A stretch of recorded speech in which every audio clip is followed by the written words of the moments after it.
नमस्कार, नमो नारायण। गीता दैनिक दैनिक के अंदर आज हम 152वें दिन पे 152 दिन के अंदर प्रवेश कर चुके हैं और आज हम जिन श्लोकों का पाठ करने जा रहे हैं वो श्लोक हैं 12 और 13। अध्याय है 7वां, ज्ञान विज्ञान योग। तो आइए दोनों श्लोकों का पाठ करें।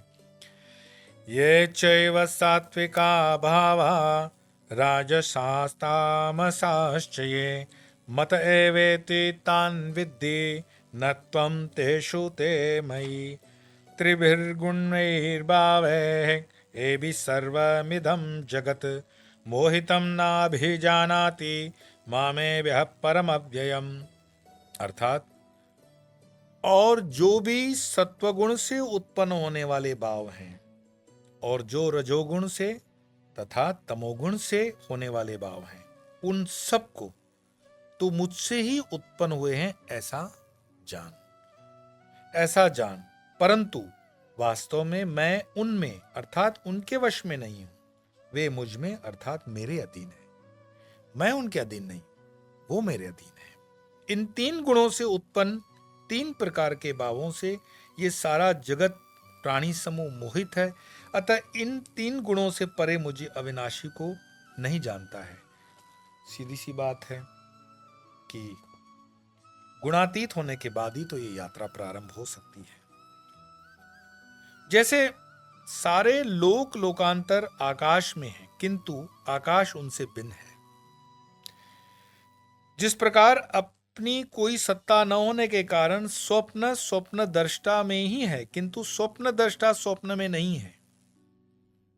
जैसे बादल आकाश में होते हैं, आकाश बादलों में नहीं है, वैसे ही ब्राह्मण आदि सत्वगुणी, खटाई, मिर्च आदि रजोगुणी तथा प्याज लहसुन आदि तमोगुणी पदार्थ सब मुझसे ही उत्पन्न होते हैं, क्योंकि मुझसे बिना उनकी सत्ता नहीं है। इस प्रकार भगवान अपने सविशेष स्वरूप का प्रतिपादन कर रहे हैं कि तीनों गुण मुझ में हैं और उनमें मैं नहीं हूं बंधा हुआ। गुण मेरे में है, मेरे ही गुण है, क्योंकि वे सत्ता शून्य है। सत्ता तो केवल परमात्मा की है। जिस प्रकार रज्जु से सर्प, रज्जु मतलब रस्सी और सर्प मतलब सांप, जैसे ऐसे हमें कभी भ्रम हो जाता है, ये उपमा दी जाती है कि सांप को रात में देख, रस्सी को रात में देख लो तो सांप होने का भ्रम होता है। दूर से दिखता है कि सांप बैठा हुआ है, पर जाके थोड़ा सा रोशनी कर लिया, नजदीक से देखा तो वो कुछ नहीं, वो तो रस्सी थी। लेकिन तब तक जो स्थिति बनती है वो बिल्कुल सांप जैसी दिखती है। तो वो कहते हैं कि रज्जु से सर्प का कोई संबंध नहीं, उसी प्रकार चराचर दृश्य का मुझसे कोई संबंध नहीं है, क्योंकि मैं सबका अधिष्ठान हूं। मैं उनमें नहीं, वे मेरे में है।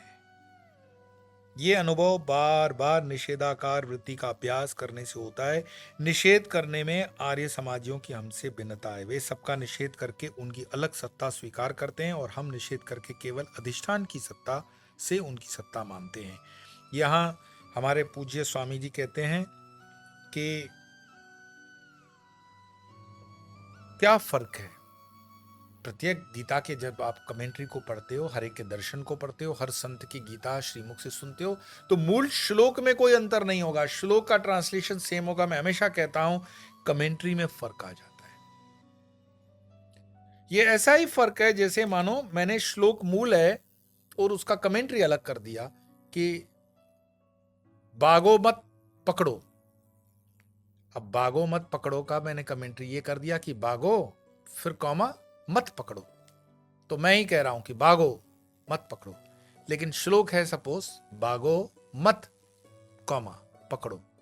ये एक इधर की उधर पूरा का पूरा दर्शन बदल देती है, क्योंकि जिसके दर्शन की क्लैरिटी नहीं है, जिसका गुरु श्रोतव्य और ब्रह्मनिष्ठ नहीं है, और वो भी अगर गीता पर इस तरह के अपने अपने प्रवचन देते हैं, तो उनके लिए हनुमान भी काल्पनिक हो जाते हैं, रामायण भी काल्पनिक हो जाती हैं।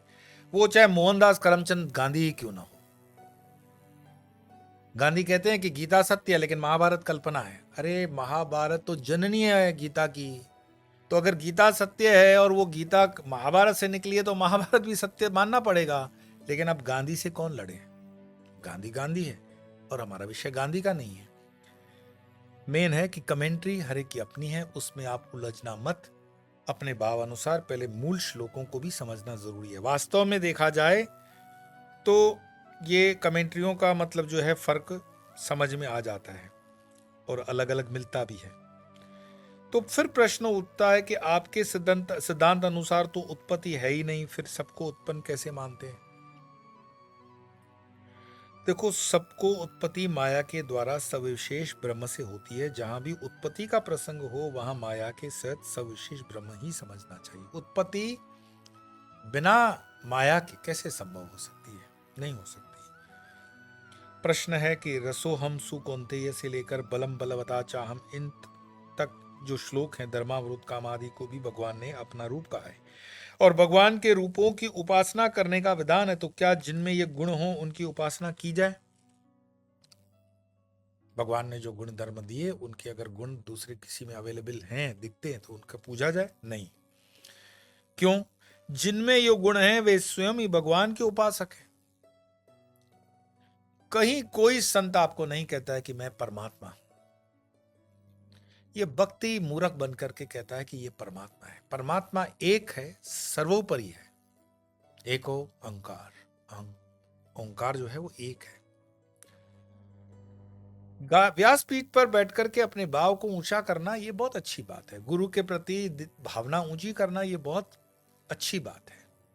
लेकिन वो गुरु जिसको पूजते हैं वो भी तो देखो। तो अंत में वो सब उस एक की तरफ जा रहा है।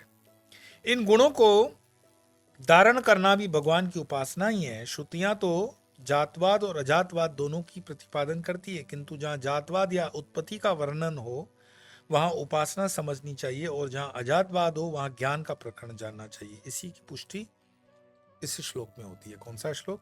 तैर्भिर्गुण्यमय भी सर्वमिदं जगत वाला जो श्लोक हमने पढ़ा। अनात्मा में आत्मबुद्धि हो जाना ही मोह है। अनात्मा में आत्मबुद्धि हो जाना ही मोह है। अतः स्थूल, सूक्ष्म और कारण शरीरों से आवृत पुरुष को मुझको नहीं जानते और मुझे न जानना ही संतप्त होना है। तीन जो शरीर बताए, स्थूल, सूक्ष्म और कारण। ये जो शरीर दिख रहा है ये अभी स्थूल दिख रहा है। मृत्यु पे क्या होता है? स्थूल शरीर जो है वो छूट जाता है, लेकिन उसका सूक्ष्म शरीर जिसके लिए पूरा गरुड़ पुराण रखा गया, वो पूरी क्रियाएं होगी। तो स्थूल शरीर तो चलो आपने शमशान में उसको विधि विधान दे के पूरा कर लिया, लेकिन सूक्ष्म शरीर और सूक्ष्म के आगे कारण शरीर, इसके भी जब विभाग आप देखेंगे, इतना साइंटिफिक तरीके से ये चीजों को समझाया गया है पुराणों के अंदर। और जो ये नई नई एजुकेशन के स्टूडेंट्स निकलते हैं, pseudo secularist, so called scientific temperament के, जो मानते हैं कि ये एक ही जन्म जो है बस एक ही शरीर, एक ही जन्म है, फिर न इसके पहले था न इसके बाद होगा, उनसे बहस करना मूर्खता है। पर मैंने ऐसे मूर्खों को भी जीवन के रिटायर होने के बाद, मेरे पास एक व्यक्ति आया, पंजाब नेशनल बैंक में वो काम करते थे, मैनेजर होकर के रिटायर हुए थे। मैं ब्रांच नहीं बताऊंगा, नाम नहीं बताऊंगा। बहुत प्यारे व्यक्ति थे, प्रामाणिकता के साथ उन्होंने अपनी नौकरी की। मुझे आकर के कहा कि मैं क्या करूं। जैसे ही सुबह 7, 7:30 का समय होता है, मेरी मतलब एक माइंड को कमांड दिया हुआ है, मैं स्नान वगैरह करके कपड़े पपड़े पहन लेता हूँ, टाई पहन लेता हूँ, शू पहन लेता हूँ। मुझे पता है मैं रिटायर हो गया हूँ, फिर भी मैं घर से नीचे उतरता हूँ ब्रेकफास्ट करते हुए। मेरे हाथ में एक छोटा बैग भी होता है। मुझे पता है मुझे बैंक नहीं जाना है, पर फिर भी मैं बगीचे की तरफ या कभी मार्केट की तरफ या किस तरह निकल जाता हूँ और 2-3 घंटे अपने आप को बहला फुसला करके आ जाता हूँ। मुझे आज भी लगता है मैं मेंटली बैंक में हूं। और अब तो ये एहसास भी होने लगा है, उनको एक हार्ट अटैक आया था तो पेसमेकर भी लगा हुआ था, कि मुझे ये भी पता है कि मेरी मृत्यु सुनिश्चित अब नजदीक है, क्योंकि बैंक ने रिटायर कर दिया, भगवान का भी कॉल लेटर आएगा तो रिटायर हो ही जाऊंगा। मुझे आप ये बताओ कि मैं भगवान के पथ पर कैसे आगे बढ़ूं। मैंने कहा ऐसा है भाई साहब कि भगवान के पथ पर बढ़ने के लिए कोई कैप्सूल नहीं आते हैं कि मैं फार्मेसी लिख दूं और तुम कैप्सूल खाओगे रोज, दो सुबह दो शाम। ऐसा नहीं होगा। भगवान के पथ पर चलने के लिए शनै शनै आपको प्रयास करना पड़ता है। आपके जो माँ बाप ने अगर संस्कार दिया है तो ठीक, नहीं दिया तो ठीक, अपने आसपास के लोगों से प्रेरणा लेकर के भी एक 10 मिनट का पहले प्रयास करो बचपन से, फिर वो 15 मिनट, 20 मिनट, 25 मिनट तक लाओ। 24 मिनट 24 घंटे के हिसाब से मिनिमम आपका होना चाहिए। आगे गुरु की कृपा भी होनी चाहिए। गुरु मंत्र लो, फिर गुरु निष्ठा रख करके उसकी साधना करो। बाकी मन किसी कैप्सूल खाने से आपका नहीं आएगा कि मैं आपको कहूँ कि ये गीता, बोले मैं गीता पढ़ता हूँ, नहीं होगा। गीता पढ़ने से एकेडमिकली आप पढ़ लोगे, समझ में नहीं आएगा। श्रोतव्य और ब्रह्मनिष्ठ के मुख से गीता सुनोगे तो समझ में आती है। उसका रीजन है, ऐसा नहीं है कि ये दुकानदारी की बात कर रहा हूं। हम अपने अपने प्रिज्म में जीते हैं, हमारे अपने अपने विजन है, उतने में ही हम देख सकते हैं। गीता का व्याप 360 डिग्री में है। कुल मिलाकर के मुझे कुछ समय पहले पता चला कि उन्होंने शरीर छोड़ दिया। मैंने कहा कि वो अंत में क्या प्रार्थना करने लगे थे? बोले नहीं, अंत में तो वो सीनियर सिटीजन के क्लब के मेंबर हो गए थे, अखबारें पढ़ते थे, गप्पे मारते थे, और आजकल जो ये लफाड़ टाइप ऑफ कॉमेडी के शो आते हैं उनको देखते, ठठोलियाँ उड़ाते थे और कमेंट्स पास करते थे। अपने व्हाट्सएप पे रहे, खूब फेसबुक पे भी रहे, भगवान का नाम बोलते थे, भगवान है, लेकिन उनको कभी प्रेरणा नहीं हुई। मैं आपको कहता हूँ अपने बच्चों को थोड़ा सा संस्कार दो। इन डिप्रेशन से, इन मेंटल स्ट्रेस से बच जाओगे। परमात्मा अगर नहीं है तो ये प्रकृति कैसे चल रही है, इस पर तो विचार करो। सूर्योदय हो रहा है, सूर्यास्त हो रहा है, दिख रहा है सब, पेड़ बड़े हो रहे हैं, पंछी चहक रहे हैं, ये गाय बैल इतने प्राणी, ऐसे किसी बस टेक्नोलॉजी से चाइना माल है कि पैदा हो गया होगा? नहीं, परमात्मा थे, परमात्मा है और परमात्मा रहेंगे। सत्य था, सत्य है और सत्य रहेगा। जो असत्य है वो न था, न है, न वो रहेगा। ये क्षणिक स्थूल शरीर आपको दिखता है, इसके बाद स्थूल और फिर कारण। कारण हमेशा रहने वाला है और कारण अनंत काल तक यात्रा करेगा, और अनंत काल के इंप्रेशंस हमारे माइंड पे रहते हैं, हमारे सूक्ष्म चिप में रहते हैं, और बार बार हम सोचते हैं ना कि मैंने कोई पाप नहीं किया, फिर सजा किस चीज की?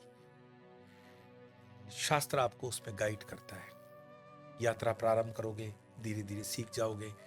अब तो हम 152 दिन लगभग कर भी चुके हैं, आधी ही गीता बची है।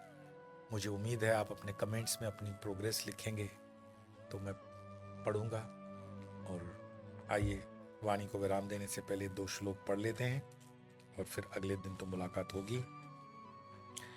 ये चैव सात्विका भावा राजशास्तामसाश्च ये मत एवेति तान् विद्धि न त्वं तेषु ते मयि त्रिभिर्गुणमयैर्भावे एभिः सर्वमिदं जगत् मोहितं नाभिजानाति मामेभ्यः परमव्ययम्। आज इतना ही, कल फिर मिलेंगे, तब तक के लिए नमो।